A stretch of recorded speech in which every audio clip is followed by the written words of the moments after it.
garden.lk YouTube channel එකට ඕගොල්ලන්ව සාදරයෙන් පිළිගන්නවා. අද අපි ඕගොල්ලන්ට පෙන්වන්නේ modern garden design එකක්. ඒ කියන්නේ backyard design එකකුයි ඒකටම ඇඳිලා හදපු water feature එකක් design එකක් ගැන තමයි ඕගොල්ලන්ට පෙන්වන්න යන්නේ. ඉතින් මේ අපේ මේ වගේ videos බලන්න ඕගොල්ලෝ අපේ channel එක subscribe කරන්න, bell icon එක click කරන්න. එතකොට අපි මේ වගේ අලුතින් දාන videos ඕගොල්ලන්ට notification විදිහට යනවා.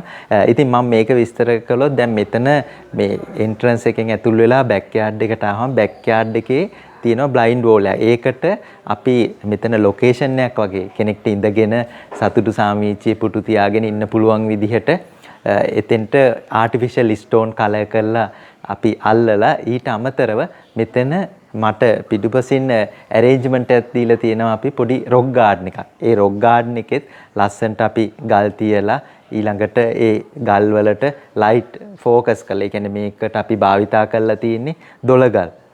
නෙමෙයි ඒ කියන්නේ වැලිගල්. සාමාන්‍යයෙන් අර දොළගල් ගංගා වලින් ගන්න එක එච්චර සුදුසු නෑ. ඒ හින්දා අර වැලිගල් වලින් තමයි ඩිසයින් එක අරගෙන තියෙන්නේ. ඒ ගල් වලටත් මෙතන ලයිට් ફોකස් කරලා තියෙනවා. ඒ කියන්නේ රෑට එහෙම ඉතින් අර ලොකු සුන්දරත්වයක් දකින්න පුළුවන්. ඊළඟට වැරෙන්ඩ එක දිගේ මේ ඩිසයින් එකේදී රිවර් පෙබල්ස් උයි ඊට අමතරව අර ආටිෆිෂල් හදන ස්ටෝන් එකකින් තමයි ඒරියා එක හදලා තියෙන්නේ. ඊළඟට අපි මේ ඩෙක් එකටත් ආටිෆිෂල් ස්ටෝන් එකක්, ඒ කියන්නේ නැචරල් ඉෆෙක්ට් එක එන්න ඒ ඇරේන්ජ්මන්ට් එකක් දීලා තියෙනවා. මොකද එතකොට පුටු උනත් තියන්න පුළුවන්, හෙලවෙන්නේ නැති වෙන්න පිළිවෙලට තියාගන්න පුළුවන්. ඒ ඩෙක් එකට දෙපැත්තෙන් හයිලයිට් වෙන්න ලස්සන්ට yellow lily පඳුරු දෙකක් තියලා ඒ පොට් දෙකත් ඇන්ටික් කලර් කරලා තමයි එතන ඩිසයින් එක අරගෙන තියෙන්නේ.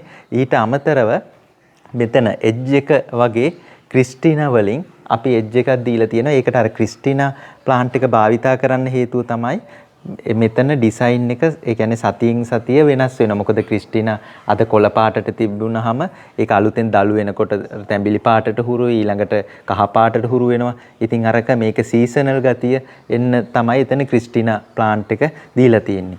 ඊළඟට එතන අර මැදින් සෙන්ටර් කරලා ගහ තනි කරලා හයිලයිට් වෙන්න මඩු ශාකයක්, ඒ කියන්නේ ඉන්දියන් මඩු ශාකයක් තියෙනවා. දැන් මේක ඇත්තටම ගත්තොත් රොක් ඩිසයින් එක තමයි වැඩිපුර තියෙන්නේ. මෙතන රොක් ගාඩන්ස් 4ක් තියෙනවා. දැන් අපි මේ මඩු ශාකයට වුණත් ස්පොට් ලයිට් අල්ලලා, ඒ කියන්නේ ගහ රාත්‍රී කාලේ ලස්සනට හයිලයිට් වෙන විදිහට වෝම් වයිට් කලර් එකෙන් තමයි අපි ස්පොට් ලයිට් එළිය අරගෙන තියෙන්නේ. ඉතින් ඕගොල්ලන්ට තව බලා ගන්න පුළුවන් මෙතන රොක් ගාඩන් එකේ ගත්තත් ඒ රොක් ගාඩන් එකට උනත් ස්පොට් ලයිට් කරලා එතකොට අර ලස්සනට ෂැඩෝස් එහෙම ඒ රාත්‍රී කාලේ ලස්සනට බලා ගන්න පුළුවන්. ඉතින් දෙපැත්තෙන් රොක් ගාඩන් වලට අමතරව ඒකේ ඒ කියන්නේ කන්ද වගේ අරගෙන තමයි එතන ගල් ඇරේන්ජ්මන්ට් එක ගිහිල්ලා තියෙන්නේ. ඉතින් අපි ඊට පස්සේ බලමු මේකේ වෝටර් ෆීචර් එක කොහොමද ඩිසයින් එක යන්නේ කියලා. අපි වෝටර් ෆීචර් එකට ළඟට ගිහිල්ලා බලමු කොහොමද දැන් එතන ප්ලෑනින් එක ගිහිල්ලා තියෙන්නේ කියලා. අපි දැන් වෝටර් ෆීචර් එක සයිඩ් එකට එනකොට ඒ කියන්නේ ගෙදර ඉඳන් අර බෑක්යාඩ් ඩිසයින් එක මේ විදිහට පේන්නේ. මොකද අර ෆ්‍රෙන්ච් වින්ඩෝස් තියෙන හින්දා ලොකුවට ඒරියා එක පේනවා.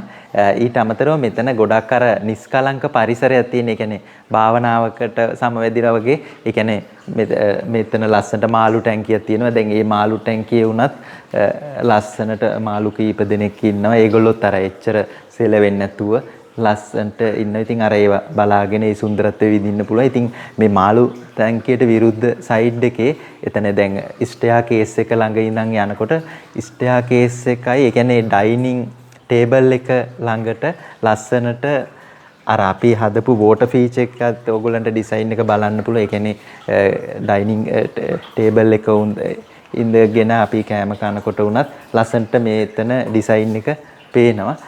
දැන් මේක ගොඩක් වෙලාවට මෙතන තියෙන්නේ කියන්නේ මොඩර්න් ඩිසයින් එකක් තමයි මෙතන වෝටර් ෆීචර් එකේ දීලා තියෙන්නේ. අපි මැදින් එම්බෝස් කරලා ඒ ගල් දිගේ වතුර පාර චාම් විදිහට ගලාගෙන යනවා. ඒකේ බෑග්ග්‍රවුන්ඩ් එක හයිලයිට් වෙන්න ඒකටත් අපි ආටිෆිෂල් ස්ටෝන් ඩිසයින් එකක් තමයි ගිහිල්ලා තියෙන්නේ. නමුත් මෙතන කිසිම ප්ලාන්ට් ඇරේන්ජ්මන්ට් එකක් ගිහිල්ලා නැහැ. මොකද මේක අර මොඩර්න් ඉෆෙක්ට් එකක් එන්න, ඒ කියන්නේ උඩ උනත් ග්‍රැනයිට් টොප් එකක් දීලා ඒ පොන්ඩ් එකටත් ලයිටිං සිස්ටම් එකක් දීලා තමයි තියෙන්නේ. දෙපැත්තෙත් වුඩන් වලින් තමයි එතන කවරින් එක ගිහිල්ලා තියෙන්නේ. මොකද එහෙම එතන කවරින් එකක් ගිහිල්ලා තියෙන්නේ මෙතන වෝටර් ෆීචර් එකේ ෆිල්ටරින් සිස්ටම් එක ඊළඟට පම්පින් ඒ හැමදේම මේ කවරින් එක යට තමයි තියෙන්නේ. ඉතින් මේ කවරින් එක දෙපැත්තේ නම් ලස්සන්ට වෝටර් ෆීචර් එකට ස්පොට් ලයිට් ගත්තාම අර 5 star හොටෙල් එකක තියෙන ලක්ෂණයක් තමයි මෙතනදී ගෙදරකදී වුණත් ඕගොල්ලන්ට දකින්න ලැබෙන්නේ. ඉතින් ඇත්තටම අර නිදහසේ ඉන්න කැමති කෙනෙක්ට මේ වගේ වෝටර් ෆීචර් ඩිසයින් එකක් යන්න පුළුවන්. මොකද මේකේ ඇත්තටම ഘോഷාවක් ඇත්තෙම නැහැ. ඒ කියන්නේ අර භාවනාවකට සම්බන්ධ දියපා කඩਿੱත් එක වතුර පාරක් එන සද්දයක් විතරයි එන්නේ. අර ෆිල්ටර් එකෙන් එන වතුර සද්ද විතරයි ඒ කියන්නේ වතුර රොටේට් වෙලා ක්ලීන් වීම සඳහා ෆිල්ටර් එකෙන් එන වතුර සද්ද විතරයි එතන එන්නේ. අනිත් එක මේ වෝටර් ෆීචර් එකේ කියන්නේ ටැංක් එකට ටයිල් වලින් ඒ කියන්නේ බ්ලැක් ටයිල් වලින් තමයි එතන ක්ලීනින් පහසුව සඳහා ගිහිල්ලා තියෙන්නේ. ඉතින් ඒ වතුර ටිකම තමයි ඒ කියන්නේ සබ්මර්සිබල් පම්ප් එක හරහා රොටේට් වෙලා එන්නේ. ඉතින් මම හිතනවා මේ වීඩියෝ එකෙන් ඕගොල්ලන්ට ලයිටින් ගැන උනත් අයිඩියා එකක් එන්නේ නැති කියලා. ඉතින් අපේ YouTube channel එක ඕගොල්ලෝ subscribe කරලා නැත්නම් subscribe කරන්න. මොකද එතකොට ඕගොල්ලන්ට මේ වගේ අපි අලුතෙන් දාන videos වලින් ඕගොල්ලන්ගේ ගෙදරටත් ලස්සන කරගන්න ideas ගන්න පුළුවන්. ඉතින් thank you very much.